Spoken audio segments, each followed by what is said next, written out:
नमस्कार.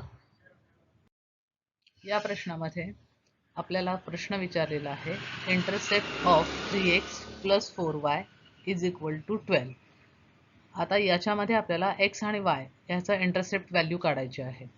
म्हणजेच काय, इंटरसेप्ट कोणाला म्हणतात, तर इंटरसेप्ट म्हणजे की जी रेषा ज्या अक्षाला छेदलेली आहे, म्हणजे x अक्ष किंवा जे आहे ते y, म्हणजे x ऍक्सिस किंवा y ऍक्सिस याला जी छेदलेली असते त्याला इंटरसेप्ट म्हणतात.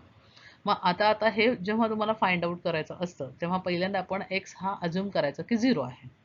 आता x हा अज्युम मी 0 केला तर मी जेव्हा इथे जे आहे तर ते x जो आहे तर तो मी 0 केल्यावर काय होतं आणि y 0 केल्यावर काय होतं हे सोडवून माझं जेव्हा इक्वेशन्स येणार तेव्हा मला त्याचा इंटरसेप्ट मिळतो. आता इथे पहिल्या लाईनला इथे आपण काय केलेलं आहे की इथे आपण म्हटलेलं आहे की x हा जो काही आहे तर तो यावेळेस आपण ज्या at x axis y is equal to 0, म्हणजे जर एखादा बिंदू जर x ऍक्सिसला असेल तर ऑब्व्हियसली त्याचा y काय असणार आहे की 0 असणार आहे. म्हणजेच आपण y जर 0 ठेवलं आणि जर आपण हे इक्वेशन सोडवलं, मग इक्वेशन काय आहे 3x plus 4y is equal to 12 आहे. मग आता y च्या जागी आपल्याला काय ठेवायचं आहे तर 0 ठेवायचं आहे.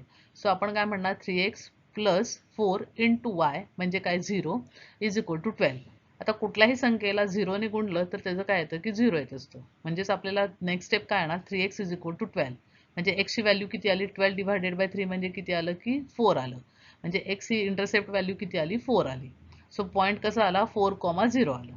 आता तसंच आपल्याला y इंटरसेप्ट करायचं आहे, म्हणजेच y ला कुठे मग कुठलाही बिंदू जेव्हा पॉईंट जो काही आहे y वर असतो तेव्हा x काय असतो की 0 असतो. म्हणजे आपण त्याच इक्वेशन मध्ये सेम इक्वेशन घ्यायचं 3x plus 4y is equal to 12 मध्ये x ची व्हॅल्यू आपण 0 ठेवली.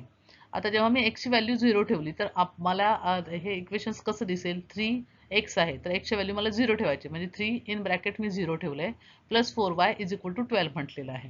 म्हणजे आता कुठल्याही याला गुणलं 0 ने तर 0 येतं, म्हणजे 3 multiply by 0 is equal to 0 आलं. सो नेक्स्ट स्टेप माझी काय येणार 4y इज इक्वल टू 12 आलं. आता y इज इक्वल टू काय आलं की 3, म्हणजे y चा इंटरसेप्ट माझा किती आला की 3 आला. म्हणजेच माझा पॉईंट कसा कळला पहिल्यांदा 0 आणि मग 3, म्हणजे 0 हा x कोऑर्डिनेट आहे, 3 हा कुठला आहे y कोऑर्डिनेटर आहे. म्हणजेच आपण काय म्हणू शकतो तर लाईन क्रॉसेस कुठे आहे x ऍक्सिसला 4,0 आणि y ला किती आहे 0,3. म्हणजे आपण म्हणू शकतो की x इंटरसेप्ट हा 4 आहे आणि y इंटरसेप्ट काय 3 आहे. म्हणजे या प्रश्नाचं उत्तर काय आहे x इज इक्वल टू 4 आणि y इज इक्वल टू 3.